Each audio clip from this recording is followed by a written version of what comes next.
This is the Good Fire Podcast. Stories of Indigenous fire stewardship, cultural and social empowerment, and environmental integrity.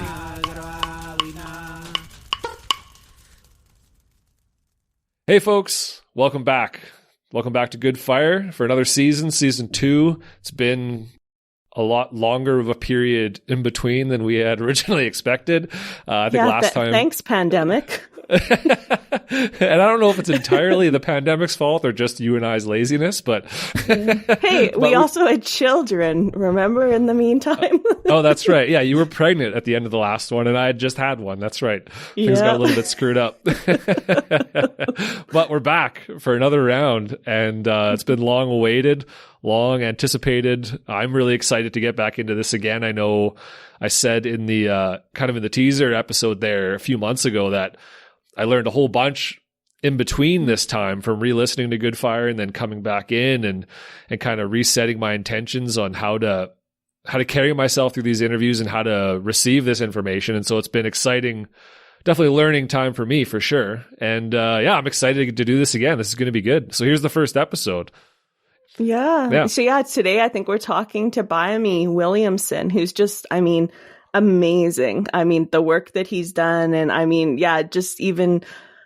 just so excited to talk to him about everything that's happening in Australia. He's really working a lot on Indigenous disaster risk reduction, which is a super important topic that we haven't covered yet on the podcast. So I think this season, you listeners are going to hear us kind of go in a few different directions. But, it's really a reminder that Indigenous fire stewardship isn't just about cultural burning. It's about a lot more. It's about Indigenous people involved in all aspects of fire management. And that includes firefighting, which we're going to talk about a bit, and emergency management, which Bhiamie's going to really get into. So super excited for this episode. Yeah, it's a great episode. Like Bhiamie first in the season, I think is the right way to go about it. He was just happened to be the first person we recorded with, and he just did such a good job of bringing me back into this world with his he's a wordsmith. Like really, he's a wordsmith. I know, yeah. Gifted. Very. The way he talks is so elegant and easy to understand, and he summed everything up very, very well. And I loved it. It was really awesome. Yeah, awesome. Let's get into it. Actually, you know what, Amy? I think seeing as this is the first episode back of Good Fire, we should probably introduce ourselves once again. I just realized. Oh, yeah, good point. You go first. Okay, I'll do my best here. So, welcome everybody. My name is Matthew Kristoff. I am a forester out of Edmonton, Alberta, Canada, and I host another podcast called Your Forest, talking all about environmental management and different perspectives therein. And Amy introduced me to Indigenous fire stewardship and wanted to make Good Fire. And so that's how I got involved with this podcast, helping to produce it and co-host it. And I've just become, I think, a real student of this kind of knowledge and wanting to learn more about it and support it in whatever way I can. So that's what I'm doing here, and I'm excited to get started. So that's my little backstory, my little bio. Amy, awesome. What's your deal? Yeah. Oh God, I don't know anymore. But anyways, so I have 2 young kids. So between the pandemic and children, it's been quite the few years. But so I'm Amy. I'm a Métis woman from Treaty 8 territory, from the Cardinal and Labakan families, which are 2 pretty prominent Métis families in Canada. My family's from Fort McMurray and Owl River.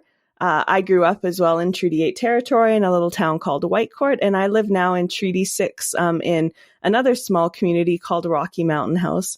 And I'm just also, I guess I should say, a research scientist with the Canadian Forest Service. So really excited to be here. My job is pretty much just focused on working with Indigenous people and supporting them in getting back in fire in Canada. And because it's such a small community here, I have a bunch of different international colleagues who are just doing amazing work. And that was where the idea for this kind of came about. And it's just been great. Everybody that's listened in and that writes us emails and suggests guests. It's kind of created a little bit of a community. So thanks to you all for that. Mm-hmm. It's exciting. Well, I think I think we're good, Amy. I think we're ready to jump in this episode. What do you think? Anything else to add? No, I think Bhiamie can say things a million times better than me. So let's go to Bhiamie. Okay.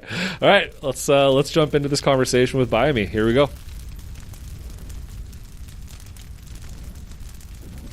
So, Bhiamie, what, if you don't mind, I'm going to start. Because we don't know each other. I want to know a little bit about why you're doing this work. How did you get into this, and why is it, clearly listening to the articles and the panels that you've been on, it's a passion of yours.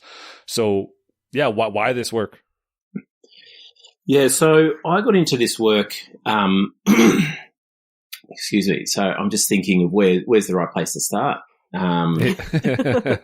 So I got into this, I've always had a love for country, right? Always, as an Aboriginal person, as an Aboriginal kid growing up in Australia, I was very lucky to grow up really close to my country, to culture, to family. You know, as kids, we were always taken out onto our country, always sort of, you know, had access to the fishing and to, you know, to catching yabbies, as like kind of little Australian native crayfish and freshwater crayfish, and yeah, always swimming in the rivers and going out and learning country and the, you know, the stories and that kind of thing. So, and just being with people on the land, you know, we always had that. And so I don't know, and obviously you don't think about it at the time, but when I reflect back, it was just so many formative experiences.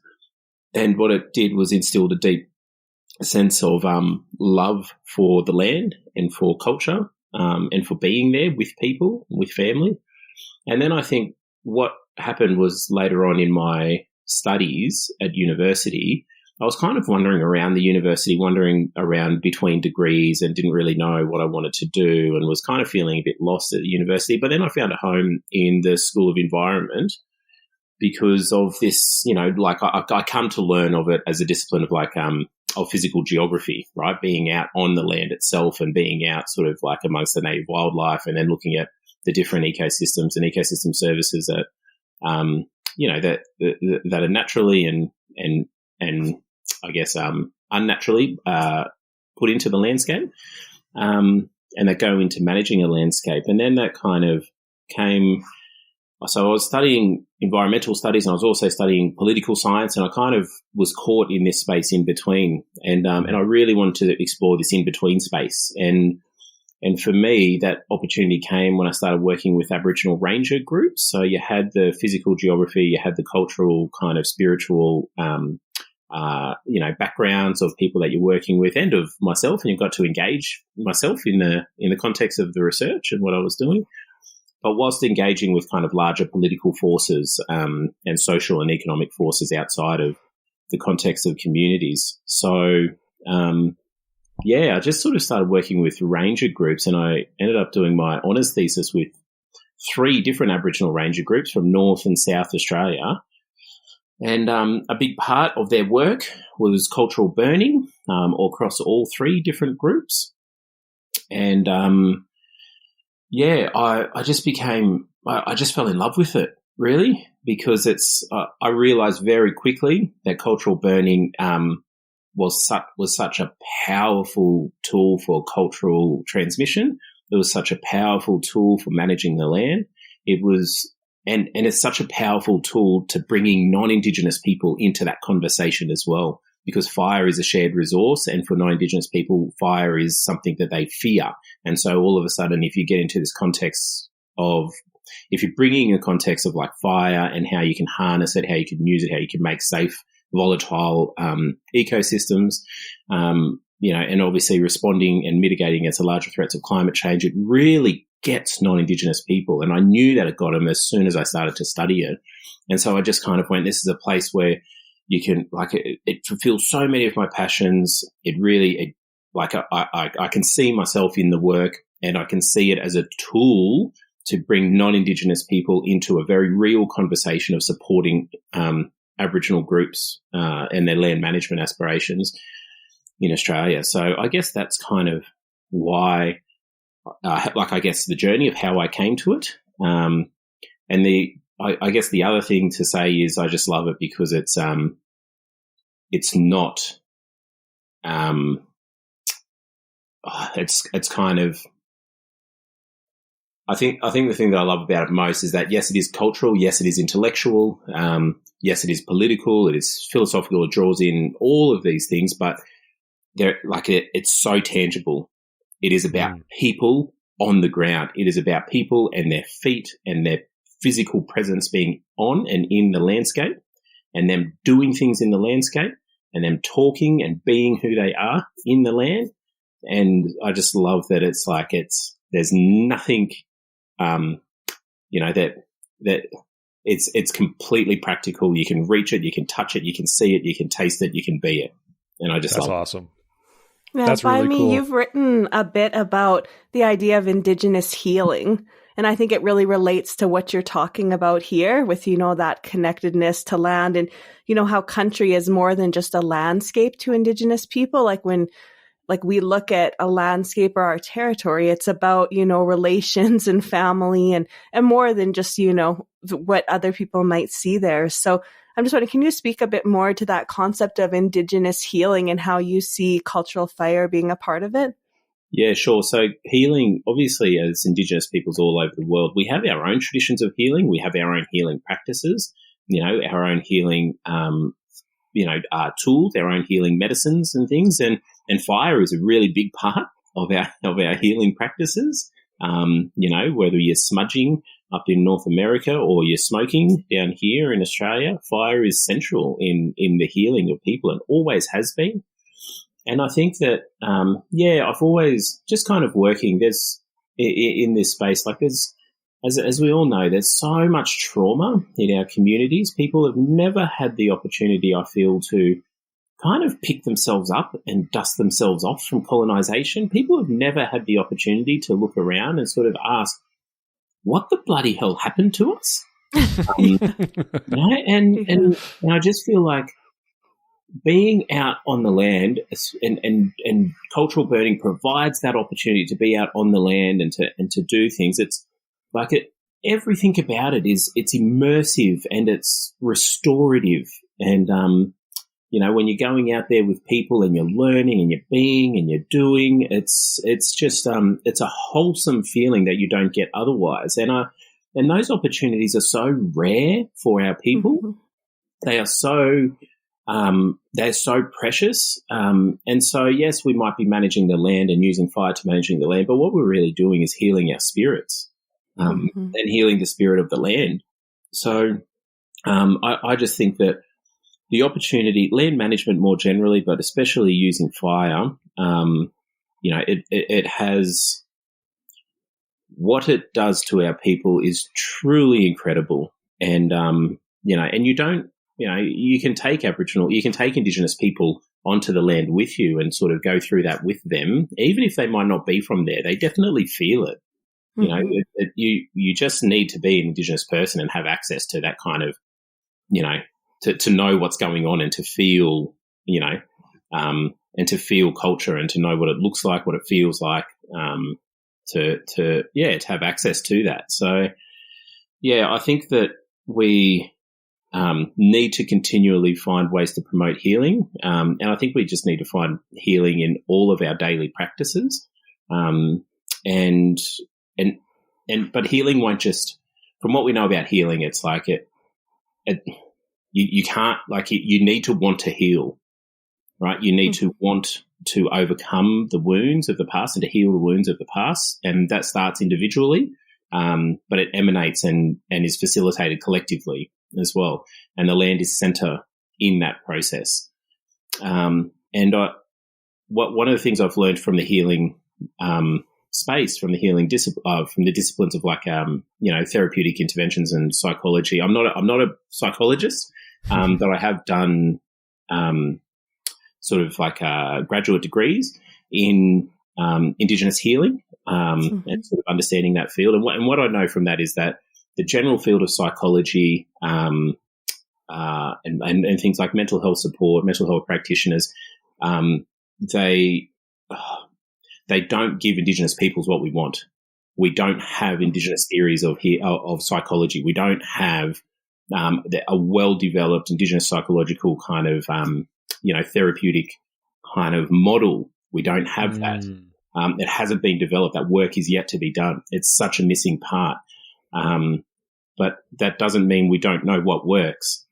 You know, we know that on the land works. And so let's support and create opportunities for what we know works. And being on the land and using fire is like I said, it's a precious thing.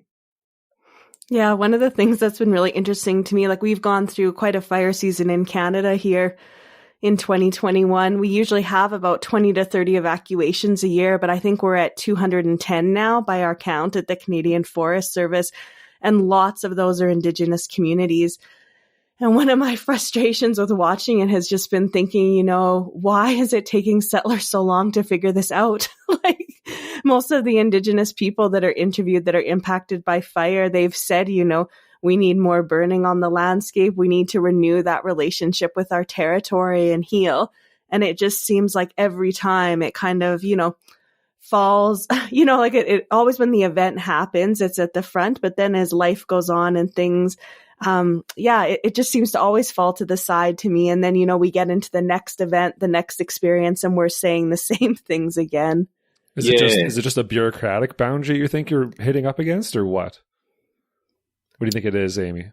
Yeah, colonization pretty much I don't know what Bhiamie thinks, what his experience is. And maybe this is a good time too to just chat about you guys just went through in 2020 quite a bushfire crisis yourself. And Bhiamie, you wrote an incredible article with Vanessa and Jessica on, perpetual grief after what Indigenous people are experiencing, seeing happen to our landscapes and going through, the bushfire events again in Australia. I think it had a really big impact on your Aboriginal populations. And I know you've talked a lot about how, you know, your Aboriginal or how Aboriginal peoples in Australia are disproportionately impacted by fire events. Mm. So yeah, do you have I know you have a lot of experience in this area and a lot of things. So we'll just open the floor to you to chat. Yeah. So, I think sort of before going into that fire up, a couple of years ago now in Australia, I do just want to acknowledge that, the truly incredible fire season that you've all endured up in the north, and just sort of sitting here watching it, it's just heartbreaking. It's just, there's no other way to describe it. Just thinking of of the people who have been displaced, who watch their ancestral lands burn, and burn not in a good way. It's just devastating, just traumatizing. So, and we know that when Indigenous people get evacuated, they are exposed to more trauma and grief because of their being forced into systems that generally they don't have say over. It's so just acknowledging that, and that it's just really it was just heartbreaking to see. Like we've been thinking about you guys for quite some time now, because I know this season has really gone on for some time up there. Thanks, Bhiamie. It's like how I felt in 2020 watching you guys. It's just heartbreaking to see all of this going on. Yeah, it is. And I think, Amy, what it points to is that, like, even though we're divided by, the biggest ocean on earth, we see each other. We know each other, like we are kind of kin in this, increasingly small world. And there's a way of life that we share and an ethic that we share, we stand with each other, and we are, we're, unlike the rhetoric of non-Indigenous people at the start of COVID, only for it to fall apart, we actually are in it together, so it's I don't know, it's a heavy burden to bear, but knowing that we bear it with other Indigenous peoples all over the world really lightens the load. So, just sort of acknowledging that. I think the fires that gripped Australia that were just so, I don't know, like nothing like we ever thought could happen before, on a scale, in a ferocity and an intensity that was just relentless. and overwhelming.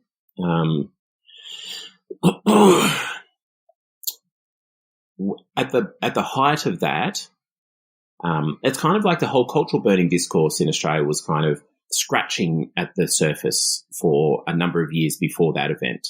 It was kind of people were hearing about it. It was coming up a little bit in the media. There was a really influential book that was published about it a few years before that. So people were aware, and then the fires hit. And what it did, all of a sudden, just an explosion of interest in Aboriginal people's cultural burning.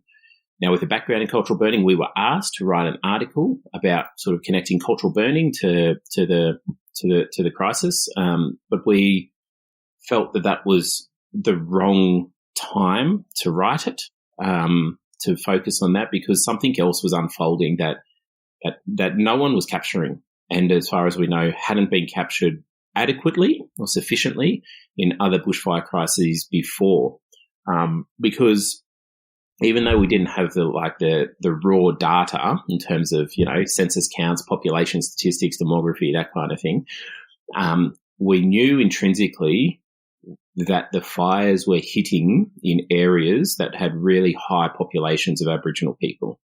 A lot of communities, a lot of townships with really big Aboriginal populations. And we also knew, and you intrinsically know, that the way Indigenous peoples experience these kind of disasters is very different to non-Indigenous people. Damage to the land, trauma to the land has a deeper kind of impact on Indigenous peoples. But even though we knew these things, no one was talking about it. It wasn't being captured. And so that's why we wrote that article, to draw attention to something that we knew, but that non-Indigenous people either did know and didn't have the language to talk about, or didn't know at all. And so we wanted to draw attention to that. And so that's why we wrote that article. And I can just sort of, that article seemed to have taken off like a wildfire of its own and really hit a point that really resonated with people and hit it at the right time as well. Because since then there's been a real acknowledgement by governments, by the academy, by NGOs, that the way that they need to support Indigenous peoples through these kind of catastrophes is different, and they need to target Aboriginal people. They need to involve Aboriginal people and employ Aboriginal people in their organisations. They need to have Aboriginal reference groups. They need to have targeted strategies that support communities in ways that they need support. And that didn't happen before. So it's kind of sad to think about. It took right up until sort of 2020 that people started to acknowledge that openly. But it has happened, thankfully, because in an era of climate change, these catastrophes are just going to continue. They're going to, heaven forbid, be made worse. And we know that Indigenous peoples continue to live in areas that are more prone to catastrophic events and natural disasters. So this has got this is a train on a very, very long track. So we've got a long way to go with this stuff. I'm not sure if there's anything else, any other specific questions. Well, I wanted to get you to maybe go into more detail about the context of how you feel Aboriginal communities and Aboriginal people cope with, very bad wildfire seasons versus non-Indigenous people, right? Because I think there's a context there that non-Indigenous people aren't really going to understand. So what was your emotional state going into this in relation to your non-Indigenous colleagues or friends? And then how do you think, how can we explain the difference to someone that may not be able to experience that? Yeah, so it's easy to generalize and sort of say, trauma to the land. And there is an element of that, but what we're really talking about are people who have connections to certain parts of the land. And so if you think about, the country here is full of, it's a living museum for our people. We've got trees that have been marked and carved and altered. We've got stone arrangements. We've got petroglyphs. We've got like all of these kind of man-manipulated parts of the environment that are part of our memory, that are part of our cultural heritage. Like I said, it's our museum isn't in some fancy building in a capital city. It's outside. It's in the bush. It's on the land. And so, like for people to think about, how devastating it was for something like the Notre Dame Cathedral in Paris that burned down, that happens through these wildfires to Indigenous peoples all the time. That's what we see unfold. The depths of people's trauma and grief, that's that culture shock. That's what we experience. And then you also engage with people's living culture. So, like I spoke before about sort of healing traditions, like a lot of our medicines come from plants, comes from certain animals, comes from certain springs, natural kind of water springs. These are all the things that are just devastated when an out of control, intense fire rips through the landscape.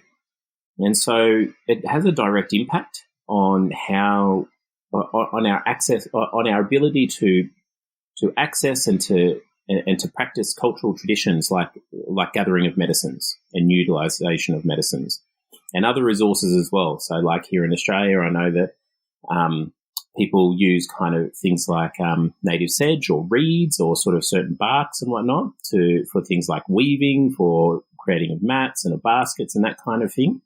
All of that stuff is just destroyed, in wildfire. So people don't have the resources to for their art and for just to make the things that they traditionally make.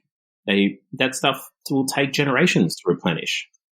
And so, you've got longer term consequences as well of one, not being able to do it, but two, not being able to pass that on to your kids, and there might be a 20, 25 year gap between you being able to go out and do that again as you did before. And that's on the proviso that there isn't another fire that comes through and destroys it. People are connected to plants, and to animals. So like me, my family has a totem, an animal a native Australian animal. So for us, it's the bigibilla or the echidna that we are connected to. And we've got responsibilities to that animal. And for Aboriginal groups right around the country, they continue to associate very closely with certain native animals or birds or, aquatic species. These are all the things that are being also displaced, also devastated and, destroyed with these catastrophic events. So if I'm someone from a certain part of the landscape who has an attachment to a particular bird, and my cultural existence is entwined with the existence of that bird in the landscape, and that bird is destroyed in a huge wildfire event and displaced and does not come back, what does that mean for the way that I exist as an Indigenous person? These are very serious issues, and they are highly consequential for Indigenous peoples to be able to live in the world as they know it and for them to be who they are. So, yes, the way that Indigenous peoples experience these events and the consequences of these events for Indigenous peoples are very different. They are deeper. They are long-lasting. And, unfortunately, in emergency management around the world, I'm yet to find an emergency management agency that when a wildfire hits goes to the Indigenous people and says, what are the important things for you for us to protect? They don't do that. It goes life, property, environment in that order, But for Indigenous people's life is not just human life, it's all life. And so we are so isolated and marginalised in the structures of emergency management, and that, doesn't bode well for what our priorities are. Yeah, I was going to say, Bhiamie, that's really interesting. It brought up to me a meeting that I had with an agency, and I won't say who here, but because they were complaining at the agency because they had a meeting with some Indigenous elders before about, what should be protected during wildfire situations. And and in the meeting I was at, they were complaining and saying, you know, they just want us to protect everything, you know, like, well, how are we going to protect, like they say everything's alive and everything's connected, but how are we going to, you know, do this all? We're only, you know, we can't stop the fires. So yeah, what are your thoughts on that? Yeah, I think that's a lazy response, and it's something that we just hear all the time. You know, one, you should be protecting everything. First of all, that's your job. Do your job. Yeah. And we know that the best form of protection is prevention. And so, you know, like for people who are like, you know, if you're fair income about protecting it, you know, you need to lobby. You need to get into the faces and ears of politicians and senior bureaucrats and say, we need to take this seriously. Now is the time to make safe our environment, not when the fire hits. You know, that prevention work is so incredibly important. And also, you know, and that's when you can really engage in a conversation with Indigenous peoples about how are we looking after the land? You know, you need to be forming those relationships ahead of time. But in terms of protection in an emergency event in Australia, through that really bad summer, a couple of summers ago, what emerged from that didn't exist before is that from where I know, there were two places in Australia, one in Queensland, one in Victoria, where in the emergency management, like the IMT, the incident management team, the room in a disaster event, the room that makes decisions, that formulates strategies, that directs where the tankers go, where the people go, where the water bombers go. In two places, Aboriginal not an Aboriginal person, a representative of that traditional group was, and who had a lot of experience in sort of parks, services and firefighting, so people with the relevant experience, were brought into the room. And when they were brought into the room, they weren't just brought into the room to sort of, you know, roll out a map and sort of say, where are your heritage values, and we'll kind of protect that. No, it was like they brought them into the room and they said exactly what you said, Amy. We know all the land is sacred. We know you want to protect everything. Let's have a conversation with this disaster that's unfolding, the fire front that's here, the wind that's going to blow in this direction, a forecast of this hot, you know, of a day of this degrees, all of these conditions. Let's have a conversation now around how we can manage this to the best possible effect. And what happened was that in both instances, the approach of the emergency management agencies fundamentally changed because of what the Indigenous person told them. And it wasn't just about cultural heritage values and protecting sacred sites and that kind of thing. It was actually about knowledge of the land. It was actually about the person in the room saying, okay, when the wind blows from here, there's this formation in the land, and I know it's hard to see on this map, but it'll make the wind do this, and these are the areas of concern.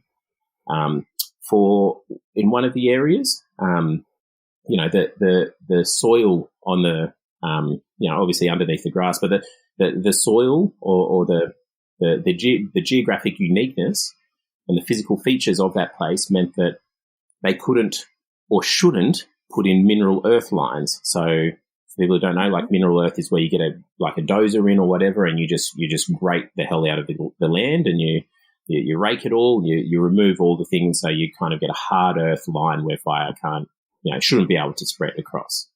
Mm-hmm. And so they said, you know, in one instances they said these are the areas of concern. In another instance they said you can't put mineral earth lines in here because of the geography of the area.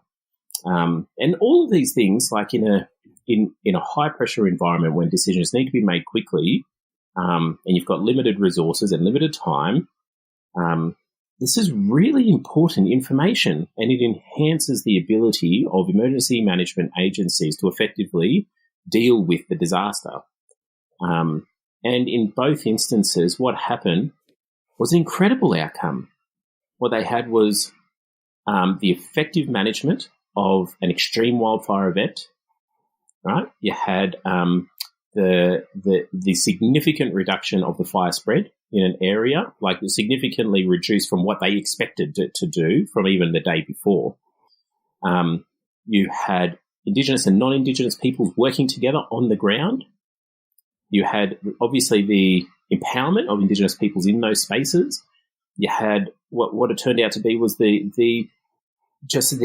incredible protection of cultural and heritage values. You had the preservation of certain pockets of wildlife that acted as refuges for wildlife to escape and for birds and animals to escape to. And like you had the protection of water catchment areas as well. And a lot of it, like all around, just like bang, bang, bang, bang, bang. You had all these amazing outcomes. And it all stemmed from bringing an Indigenous person who knew who knew about fire, who knew about land management, who had a long history who had histories in these kind of agencies, bringing them into the room and asking them not where are your heritage values, but let's have a conversation around this fire threat, right? What should we be doing? And I think that's the blueprint moving forward. That's what needs to happen. We need to have Indigenous peoples in every region, in every bioregion around the world, sufficiently qualified to sit in those rooms, to enter those rooms and participate, and to actually be in the conversation around how do we deal with this unfolding disaster. Their knowledge is a strategic asset, and yes, they contribute, not in a way that's like detrimental to the emergency management efforts, but it actually significantly enhance it. The evidence is in, we make a difference. That's fascinating. And we need to pay them too. I'll just add, not volunteer work. We're getting started, right? I know. Yeah. It's like, yeah, let's bring you in and we'll learn from your knowledge. But yeah, thanks, bye. Thanks, go away. Yeah. That's fascinating for me to hear that. Like, I find that just incredible because I remember reading one of the articles that you wrote. There was a quote in there. You said, agencies must be equipped with the basic knowledge of our people's different circumstances, which I think you just portrayed why that's important, right? Like why that is needed and how that ultimately is going to help everybody. And it's just needed. It's a must have. And when I read it, I had the thought of one time I was at a conference and I'm a forester by trade, and it was a conference about Indigenous consultation, which is a whole mess, as you probably know.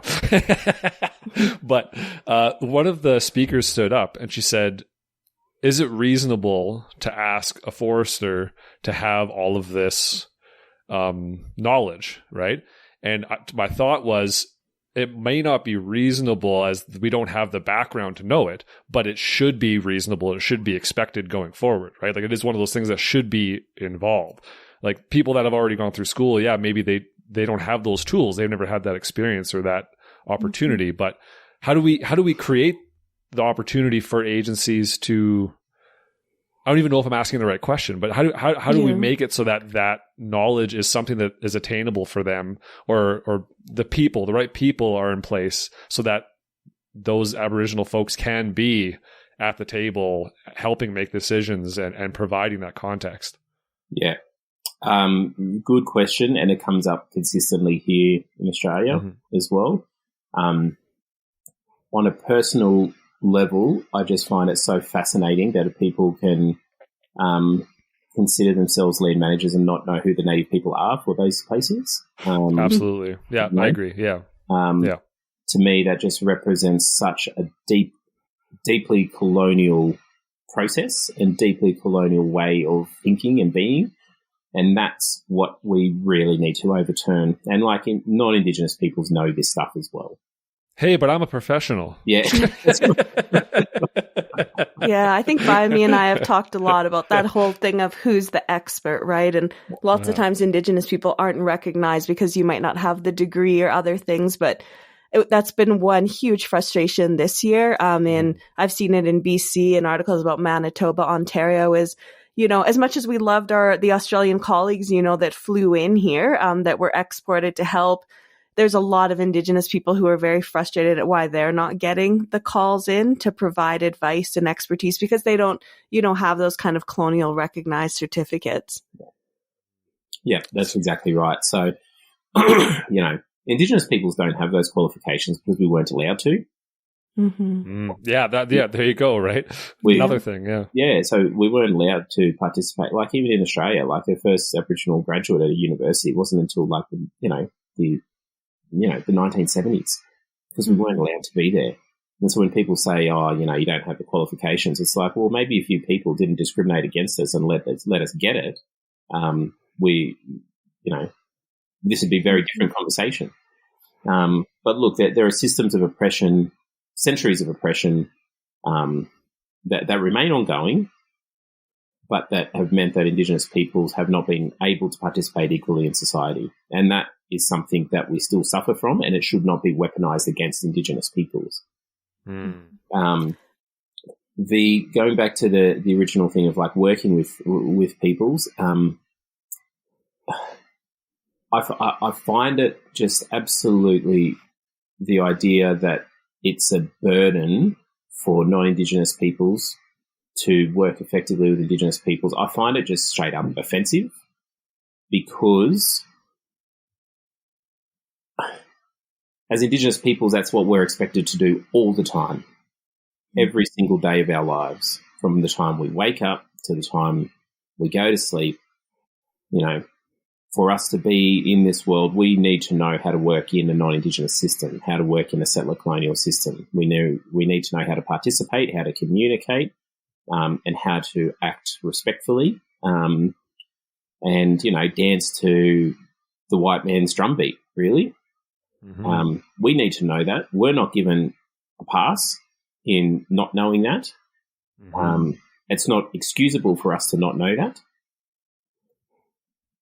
So why should it be any different for non-Indigenous peoples to know how to work with us, especially in something as pivotal, as important as land management and emergency management? It's really time to move on from that conversation and say, no, there is a reasonable expectation that society has that land managers know how to work with Indigenous peoples. There is a reasonable expectation that emergency managers do know how to consult effectively and respectfully with Indigenous peoples to make sure they are not isolated in an emergency response.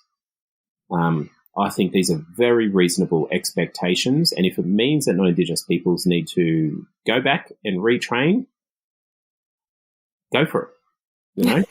I love it. That was such a powerful speech you just gave. It's I could listen to Bhiamie preach all the time. Get him, Bhiamie. Yeah, like the words you use are so powerful, and I don't think people like myself or non-Indigenous people that are in positions of power over the land, over the in the colonial system, they don't get talked to like that, right? They don't get put in the place of like, hey, here's the context that I have that you're missing, and like you use the word weaponized, and you use the word, I'm forgetting now, but it's so perfectly contextual, right? You're like, hey, listen, I have to do all this stupid shit that you make me do because it's your culture. How come you can't, like, why is it unreasonable for you to understand my culture, right? And it's a fascinating issue. It's all like privilege. Totally. Yeah. Well, right. And I'm learning so much just from this last 40 minutes that we've been talking, from listening to you contextualize it in a way that I've never heard before. You know what I mean? That concept of just, hey, we are forced to do what you want us to do. How come? What the hell? Like, the inequality is just crazy. And we're not asking people to go back and radically change who they are, and radically. I think that, and this is the thing about privilege, right? When people are asked to give a little, they feel like it's kind of they're being persecuted in it, and it's like it's got nothing to do with you personally. It's just kind of, and if you feel personally attacked or personally uncomfortable, like you really need to sit with that and really think about that, And people who like to, in my experience, people who don't like to engage with their things, like they're really intellectually lazy.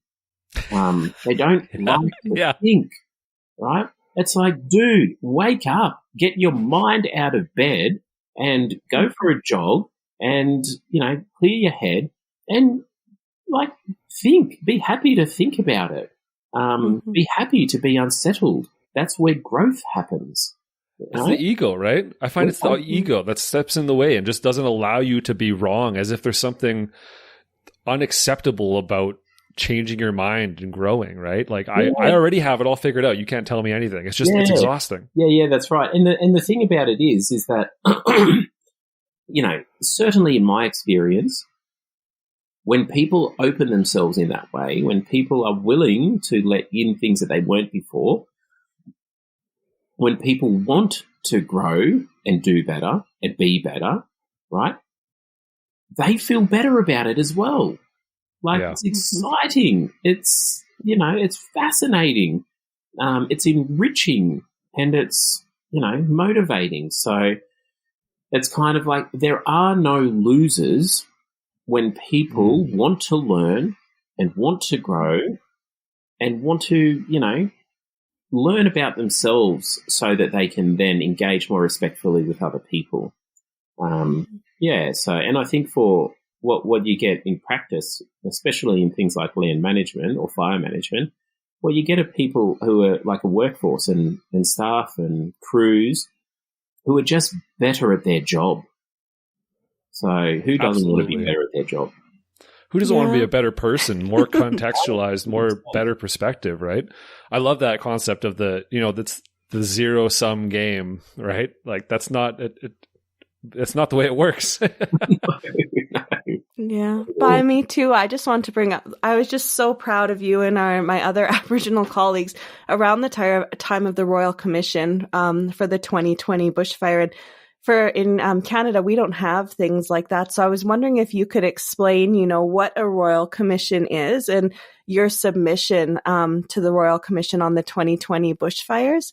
I thought that it was, really beautiful how you testified, and then also in the piece that you wrote there. Yeah, thanks, Amy. So the Royal Commission for us is like a really, it's a really big national inquiry. So for us, a Royal Commission, it's almost like an act of parliament that gets passed for a national inquiry to look at a certain event or process. So previous Royal Commissions or recent Royal Commissions that we've had like a Royal Commission into banking and insurance in Australia. We've had a Royal Commission into the treatment of children and young people in the abuse of children and young people in religious kind of institutions. We've had a Royal Commission into the treatment of people with a disability. So like really big kind of ideas, really big concepts and really big processes. So after the extraordinary event of the bushfires, we had a Royal Commission into those bushfires, really. It was the full term was the Royal Commission into National Natural Disaster preparedness arrangements or something like that. I don't know, something really... Some long title. And it's like, you should just call it the Bushfire Commission, but that's what we called it anyway. What we... But even sort of like the work with the Royal Commission started before the Royal Commission was called, because what we did was when the event was unfolding, we wrote a working paper, and in that working paper, we looked at two previous really big, not national, but really big inquiries after that occurred after two really big fire events in Australia. So we looked at the bushfire inquiry for the 2003 Canberra bushfires and also the Victorian Royal Commission that was called in 2009 after the Black Saturday bushfires. So two really catastrophic, highly damaging bushfire events that happened. We looked at those because we needed to analyse those to look at how and expose how Indigenous peoples had been made invisible in those inquiries previously. And what we found was that in those two previous inquiries, Aboriginal people, Indigenous peoples were just nowhere to be seen. The Canberra bushfires had one acknowledgement of Aboriginal peoples as possessing the land before colonisation, and that was it. The 2009 Black Saturday Royal Commission spoke about Indigenous peoples only insofar as their cultural heritage values in the land, so their people and their presence as people was not in there. What we found was that there were more references in that inquiry, in that Royal Commission, to Indigenous ecosystems than there were to Indigenous people. And so by kind of looking at those, we got an evidentiary basis to then say these processes have, they are colonial processes and they have erased Indigenous peoples in the past. And we started to advocate openly that Indigenous peoples needed to be not just like but a central part in this new Royal Commission that we knew was going to be called. And we had, good for you. Yeah, so even the fact that we were there, Amy, was not by accident. Like, we had to fight to be there in the first place. And so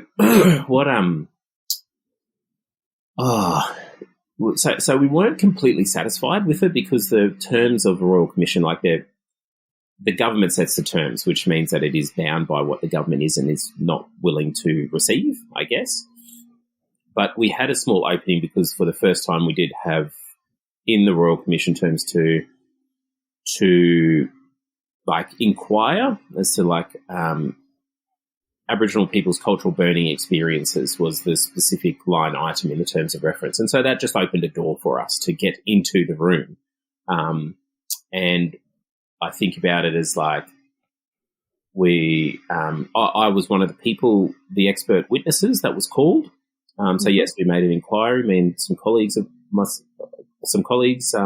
Jessica Weir and Francis Markham, who we wrote the paper with, made a submission, and then myself and a few other colleagues were called as expert witnesses.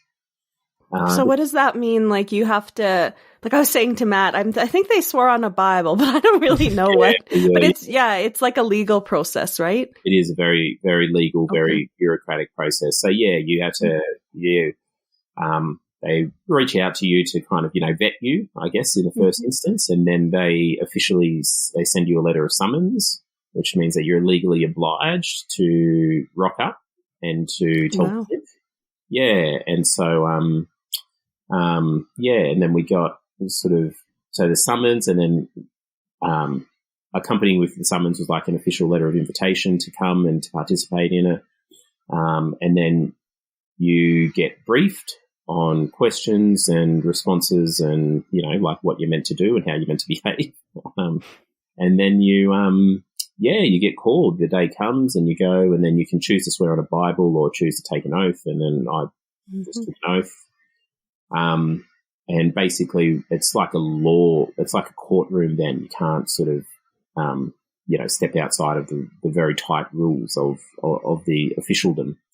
And you can't tell lies for fear of sort of, being held in contempt and that kind of thing. So, but we were called as expert witnesses, so we weren't kind of too worried because we were invited to talk and they wanted to listen. And so, like I said, a door kind of got open to us that wasn't there before, but talking with the colleagues before, it was very obvious that we seen this opportunity not as a nice kind of, not like, a nice, dare I say, civilized way of just kind of coming in and sitting and talking quietly and educating. It's like, no, we wanted to like slam the door open and come charging in and sort of get our information, just slam it down on the table, and then just sort of, put things out there in a way that was just so irrefutable, that was clear, that was concise, and that was just the most powerful things that we could deliver at that time.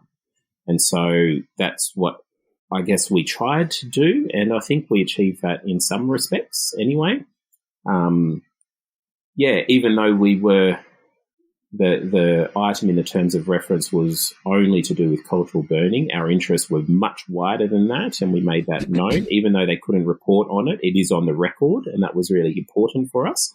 Things like the population of Aboriginal people that were affected, the number of Aboriginal children and young people and babies and infants that were affected by the fires, the fact that we know that children's development is there's a delayed consequence for children's development after these catastrophic events. So it doesn't happen in the 1 or 2 years after. It happens in the 3 to 5 years after that we start to see the impact of these events on children's development. So that was really important to get out there. And also that, we aren't satisfied with the expertise in the emergency management sector, and there's a lot of work that needs to be done there. And that, for us, one of the limiting factors isn't, yes, it is kind of money and access to programs and training and that kind of thing. But some of the biggest things that affect our ability to manage the land is access to land. We still are dispossessed of a lot of our country, and we can't manage it if we don't have access to it. And just the racism within a lot of emergency management agencies across the country. And so these are all things that we tried to get across in one way or another. A lot of them got reported. Like the stuff around cultural burning definitely got picked up, and I feel like the Royal Commission did a good job of simply clarifying and creating a national reference point for what is and is not cultural burning. For instance, cultural burning isn't something that non-Indigenous land managers can do. Like it's not something that you can go out with a local kind of native person and, they can sort of talk to you about cultural burning and what to do and what not to do. And then, you get back in your trucks, they pat you on the back and say, off you go. You guys can cultural burn now. Like it doesn't work like that. Or just come for the picture. That's the one I always love, to get the picture. But like things like if you want to support cultural burning, it means supporting local Indigenous peoples. It means supporting them on the ground. It means supporting them and engaging them to design their own programs to deliver cultural burning in their own ways. The cultural burning is different across the country. What works in one community isn't necessarily going to work in another community, which makes complete sense because the land is different, the environment is different, the geography, the climatology is all different, and so the fire regimes would be different. So these are all things that we said that were really picked up, and so what we have now is a really strong reference point to fight against the co-optation of our knowledges with regards to cultural burning. So we've managed to stave off the dogs with that one, and we've managed to kind of keep cultural burning within our own arms, which was really important because in the early days, after the Royal Commission anyway, the discourse was very much around what non-Indigenous people can learn from Indigenous peoples.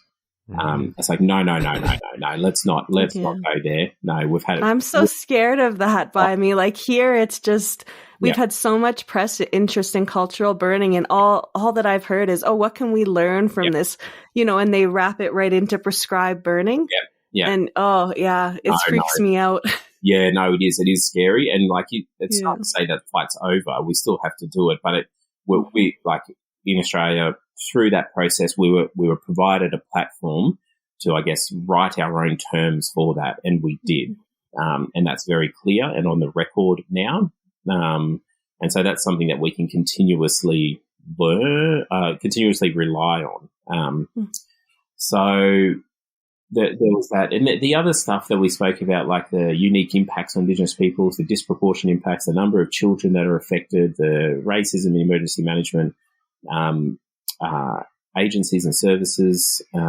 So that stuff wasn't reported on because it wasn't in their terms of reference to report on. But we made sure that we were provided the opportunity to say it on the record in those spaces anyway. And the media definitely picked that up. So even though we couldn't, like, we were very hamstrung with what we could get into the final official report, but we made sure we were creating opportunities to get other messages, really important messages, out in other ways. So the media picked it all up, and a lot of scholars use our testimony to reference like things like the unique impacts and the disproportionate impacts on Indigenous peoples as well, because it's kind of like it's another form of just getting it on the official record, and we did that. So we used it strategically. Yeah, the Indigenous children thing has not really gotten any attention. Like Dr. Bryony Towers, has done so much work on, bushfire and children, but I know even she was saying that has been a lack of research or even interest in impacts on Indigenous children. Yeah, so in Australia, and I know it's very much similar in Canada, the population distribution of Indigenous versus non-Indigenous populations are very, very different. So for like the like on a y-axis, it's like the population distribution for non-Indigenous people is kind of like a bell curve, with it coming out sort of like the most people around kind of middle age, and then it kind of tapers off in either direction. Whereas for Indigenous peoples, it's at the bottom. So we're a population growing from the bottom up. And so it's kind of, like not a perfect kind of diagonal line, but it is does resemble that somewhat. So you've got the largest portion of Aboriginal people in children and young people with very little elders, and kind of like the axis kind of goes along that trend. But what does that mean in terms of when these disasters hit? It means that the services that are provided to support communities in the medium and long term are very, very different. So you've got larger populations of Indigenous children and young people. So how are you supporting their education and development? Like I said, in not just the 1 or 2 years after, but the 3, 5, 7 years after, to make sure that they are provided the same opportunities to achieve academically, to make sure that you do have the family services and support services to appropriate services to support families through and post those kind of events. When you're looking at things like where there's been destruction of housing, how are you rebuilding houses that are supporting that know and are supporting family units in those areas? So all of these questions are really, really important. And, like, what's more important than supporting kids to come out of these kind of disasters and make sure that they're given every opportunity in life as well. So that remains something that we keep watching in those bushfire communities. And I think it was also a larger lesson with COVID, right? And children and young people that are living through these extraordinary times. So, the world has fundamentally changed, and how are we changing it as a society and as parents, to support our kids and make sure that they're not being left behind in all of this. It's just one of the most important things that we could think about.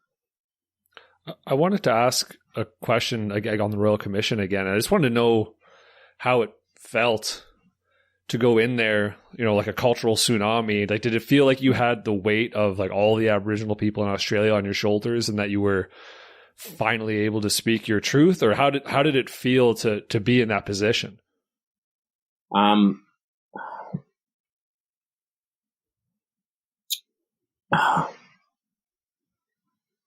It's conflicted. In one respect, you felt really, I guess, really powerful because you had a voice, and it's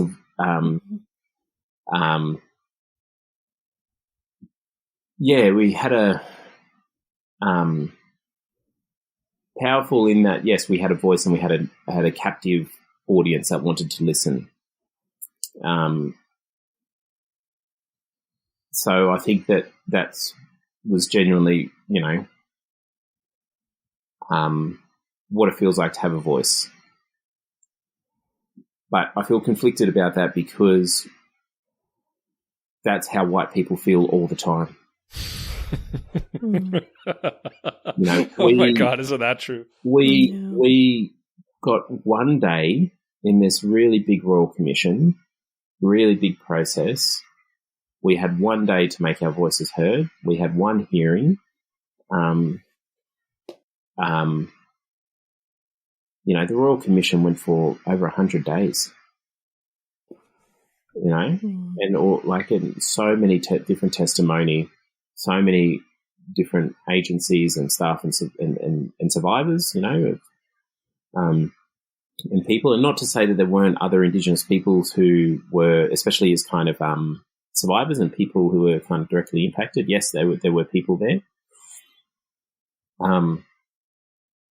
But there is no doubt that whilst we had a very small opportunity to make our voices heard, it was still limited. It was still marginalised. It was still contained. And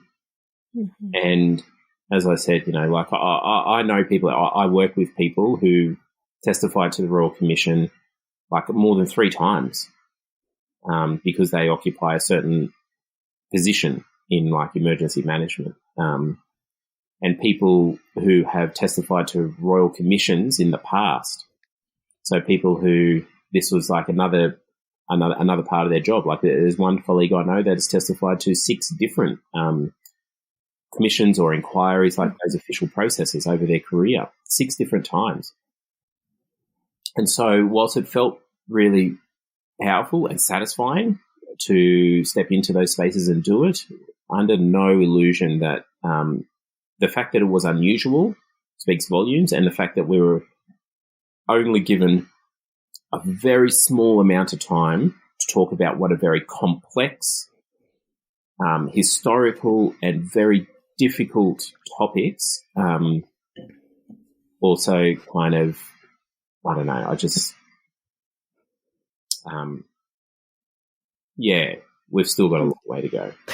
I feel you, but I mean, we have a similar process here that I was involved in, where they were doing basically a commission on emergency management. And so they invited myself to come talk about Indigenous emergency management in Indigenous communities. But nobody who was on the panel who was writing it up was Indigenous out of all of, the 20 plus academics that they had. So it's very frustrating. And I mean, I called them out on it in my presentation and just said, we shouldn't just be special guests at sessions. We should be on these panels and commissions that are looking into these things. Yeah, right. When are we going to have an Indigenous person who's a Royal Commissioner? Yeah, exactly. They always like to it's like the whole thing about, the side special panel at conferences and stuff. Yeah, right. Instead of having Indigenous people, present throughout, just having a special session where they push us. Yeah. And like, what would it look like if we had an Indigenous Commissioner? What would it look like if we had an Indigenous person who was like drafting the letters patent, drafting the terms of reference for these inquiries? Like, how would it look? How would it feel that is different to how it looks and feels otherwise, So it's, Yeah, the last BC, we don't have royal commissions, but like the last BC fire review or something, Maureen Chapman was actually probably there. I think their first Indigenous woman who was involved as, it was her and one other person that were the commissionaires or the people in charge. And I thought because of that, it was a very different report. Yeah. But I also know that there was a lot of internal conflict, because you had these 2 totally different views present on how, the report should be written, who should be interviewed, who should have a voice. Yeah. Yeah, 100%. So it's, so these are sites where, colonial conflict is still endemic. So we just need to keep advocating and keep, banging at the door anyway. So, and it's just not good enough to ignore us anymore. So now we need to fight in a different field, and that is about how we actually get people involved in the decision making about these processes. For sure. So, Bhiamie, just to wrap up here too, I wanted to bring it a bit to your PhD research. I know you're focusing now on, Indigenous men and masculinity and these ideas. I just wanted to have a quick chat with you about your thoughts of masculinity and fire management. Yeah. I know it's probably something you could talk about for hours, but I really see it interesting here, just especially in the last fire season, having this kind of gung-ho masculine fire culture, I think has been really interesting. And I don't think Indigenous people fit well into it. Go ahead. Yeah, no, not at all. So my topic is on Indigenous men and masculinity. So the PhD is called Indigenizing Masculinities. So it's kind of, looking at sort of what does masculinities discourse look like from an Indigenous perspective, and how is it different to how non-Indigenous people talk about masculinities in the 21st century. So, the PhD topic actually came out of my time working with ranger groups, working with fire management groups, because when we're out on the land working with people and researching with communities, I found something just really so interesting, and that is that in these land management groups, in these cultural land management groups, they're full of young guys, full of young Indigenous men.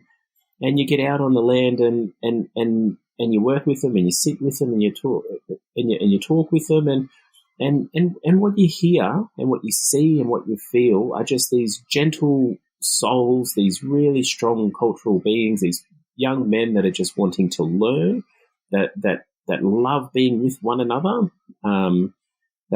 that are like just so strong in who they are. And then those experiences just run so counter to how we think about Indigenous men, or how Indigenous men are portrayed in dominant society. And, or the portrayal of Indigenous men is often as, the predator, as the abuser, as the alcoholic, as dangerous, as as a beast, really.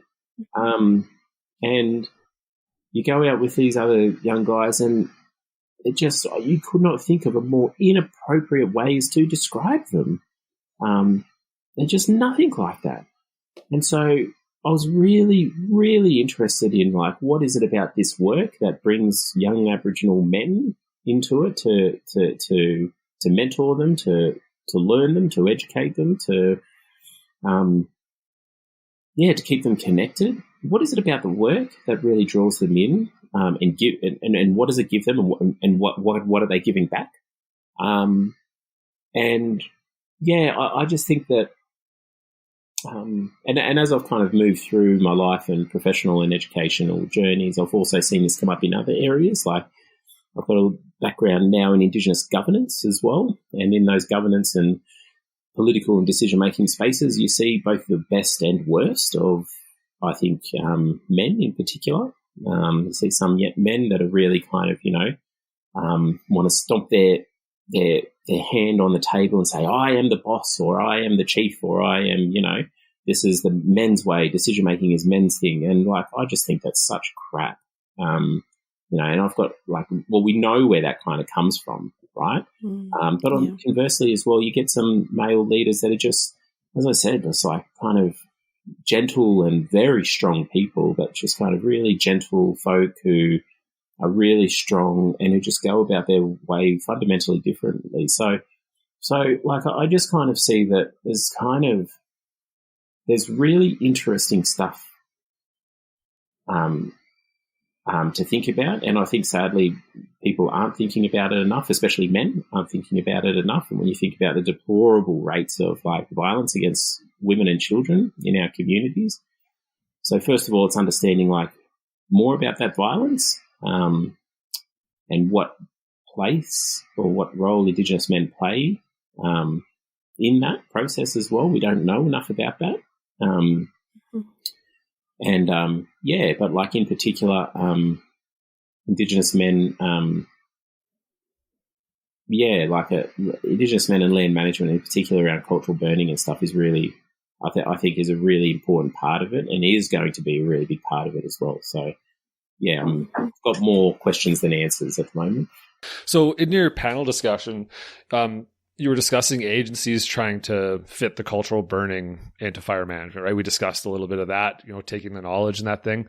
Then they're not discussing how to decolonize the system and how to do it differently. So what is that? What is decolonization to you? What does that look like? And because I think for someone like myself who's not in that world, it's not clear what that word means. So if you can describe your idea of it and how we can accomplish it, because it sounds like up until this point you could really describe these types of concepts in very clear, obvious ways that almost make people shake their head and go well, yeah, if it's that simple, why aren't we doing it? I just wanted to know your thoughts on it. And Matt was saying too, I've at first when you heard it, Matt, hey, you were saying that you got kind of scared, what does decolonization mean? We all have to leave?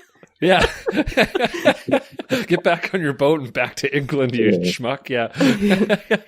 So it's what is that concept? Because I don't think it's something that's talked about widely in the non-Indigenous community. It's just not a word that you hear, right? So, so decolonization in the context of this kind of work, the first step that should be taken is employ Indigenous people, get them into the organization. Bring, it's just ridiculous for people to talk about decolonization without actually providing opportunities for Indigenous peoples where there weren't opportunities before.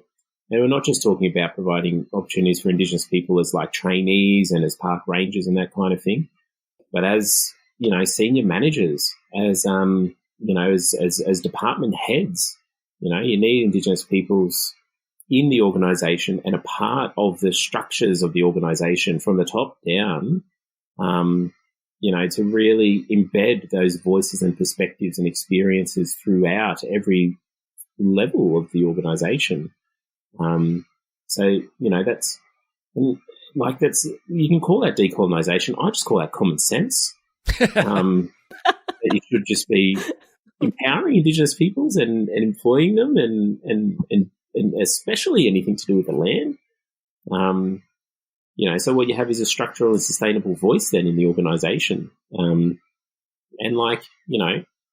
It's great.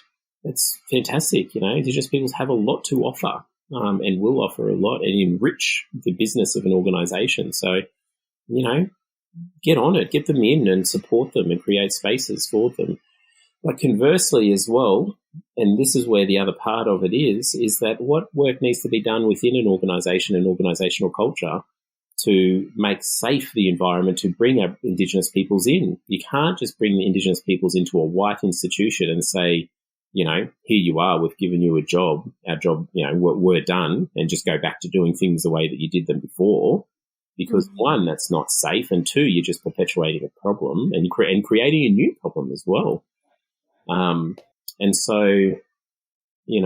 It's bring Indigenous peoples in, but then make safe the environment for Indigenous peoples to thrive, to prosper, and to bring their voices in and bring their experiences in and value add to the business of the organisation. I think that's where the larger lesson on decolonisation is: how are non-Indigenous people being transformed by working with Indigenous peoples, by learning from Indigenous peoples, and fundamentally looking at the land and their place in the land differently.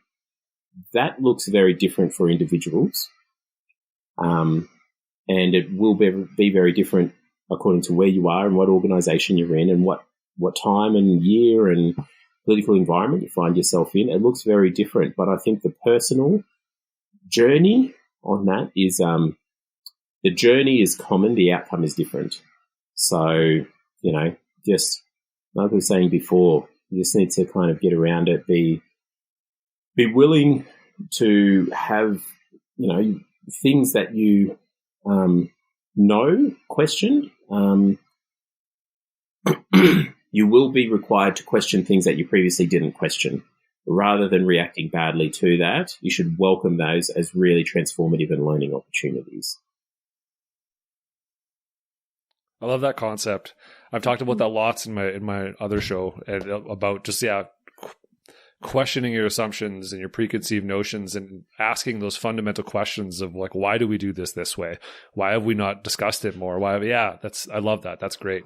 Yeah, and I think with the bush, like your bushfire season, ours in Canada, here in California, what it's really showing is that, we're not managing things properly, right? When you're having these mass devastation events. And I think that's where the interest in Indigenous people and cultural burning comes from, is that people are getting, worried when you see these things happening. So we're not doing it right. What's another solution that we can go with?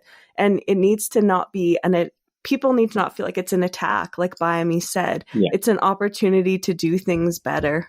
Yeah, that's right. So I think climate change is both a threat to Indigenous peoples, but a gift to Indigenous communities for re-empowerment. Like it's just such a strategic opportunity because people are really asking questions that they never asked before. They want to do things differently. People want to be led down that track. And, we don't have all of the answers, but we've got some pretty useful suggestions. And it starts with empowering Indigenous peoples, giving them agency, giving them a voice in places where they've historically been marginalised for. And yes, giving as much of the land back as possible to Indigenous peoples. Like, it's... Yeah, how can we burn if we don't have any land? Right. Like, what the heck? Right, and it's like, so if you're talk about decolonisation in this space, if you're not willing to talk about how to get the land back to Indigenous peoples, well, then we're not going to get anywhere, and we're just going to be tinkering at the edges. There is a fundamental component of land and land repossession of Indigenous peoples that is just such a core part of it. And rather than that being seen as like, oh, they're coming for my property and all this kind of thing, the fact is there's so much land in these places, and, Indigenous peoples were dispossessed of so much of it. So, yeah, let's have a healthy conversation around what land repossession looks like and land justice looks like for Indigenous people. In Canada, too, I don't know what the situation is by me in Australia, but in Canada, I think it's like 80% of our land is crown land, so owned by the government, where it's actually not even in private hands. So my first thing whenever I say land back is like, let's start with that land first. We can get to the private owned land later. Yeah, there's parts of the land that even non-Indigenous people, just don't want, apparently. So, give that land back. We'll take anything back, Yeah. Just give us as much of it back as possible. And then we'll start to talk about, what kind of resources we need to manage that land effectively to mitigate the risks, which everyone will share. Everyone will share that risk. So, yeah, let's there's a lot of really healthy, fertile stuff to talk about, and we just need to, be brave enough to have it in a lot of different ways. So there's both practical steps, short-term steps that people can take in this space that shouldn't be offensive to anyone. So that's kind of like, let's get the low-hanging fruit, and then let's have a conversation around how we can ripen the fruit further up the tree, so that we can pick that when the time's right. Yeah, I find that with cultural burning, it's a rant I've been going on lately is about the romanticism side. So the agencies and other folks, they like the nice ideas around cultural burning, but when it comes to the things that actually require organizational change or to address systemic racism, that's immediately when support weans a little bit. Yeah, 100%. I mean, and it's like here in Australia, people like to talk about cultural burning, but what they don't like to talk about is how their own land management regimes and fire management regimes that prescribe burning stuff actually contribute to the problem rather than mitigate it. And when Indigenous people come into a room and tell them that, they really don't like it. And so, there are warm and fuzzy things around cultural burning that we can get, and we should have that, and we should feel warm and fuzzy about that. But there are also really, conversations with jagged edges that we need to be happy to dive into, and we shouldn't be taking those as attacks, but learning from that and having conversations around that stuff as well. Awesome. Bhiamie, you're the best. It's been a long conversation. So we'll we'll wrap up there. Matt and I were just saying we could ask you a million questions to discuss these things. Absolutely. No, that was incredible, Bhiamie. That was very powerful, and I definitely learned a whole bunch. So I appreciate you taking the time to go through your thoughts and speak your story, because I think we'll see where we go with this season, what we end up doing. But I think it would might be a real possibility that we should maybe try and do this again for a second episode in this season, because I just think you've broken everything down in a way that it's so digestible and so understandable to someone like myself who's not in that world. And I think it's a difficult thing to do. So I think it'd be good to maybe try and get you on again sometime here. Cool. Sure. Absolutely. Sign me up anytime, guys. I'll support it. And we'll be thinking of you too through the COVID-19 situation. I know in your community, you've been doing amazing work. Everyone should follow Bhiamie on Twitter. Yeah, definitely do that. Yeah, no, it is a scary time, but really would welcome the opportunity to come back on, have another yarn with you both. So thank you for the opportunity. Thanks a lot for listening, everyone. That was I don't know about you, but I definitely got the chills listening to Bhiamie. I've listened to it a few times because I have to edit this stuff. So he's quite the guy. Yeah, well, his testimony, I think, at the Royal Commission and other things that he's been working on, have just been fantastic. And if any of you are interested, I think, we talked about it in the episode, but Bhiamie's written some great pieces in the conversation. So you can Google his name and the conversation or anything and read some of his writing. It's just, such a privilege to work with him. Mm-hmm. Awesome. So who are we talking to next time? Yeah, I think next time we're actually going to California to talk to Ron W. Good, who is another amazing cultural fire practitioner. He is actually our most requested podcast guest. I had multiple emails and requests on Twitter to feature Ron. And I mean, he's an amazing storyteller. So yeah, another great episode coming your way.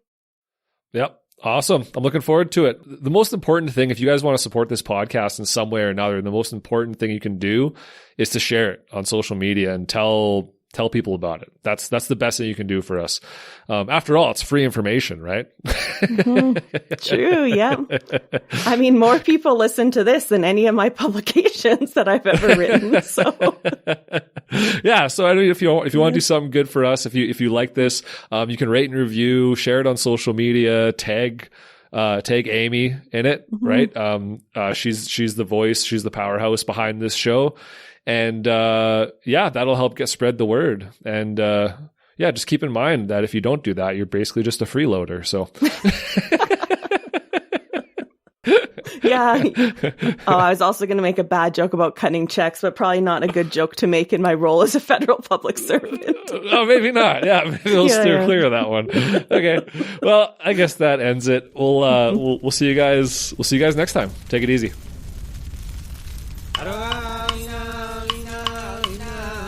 A huge thank you to Canada Wildfire for their support of this podcast.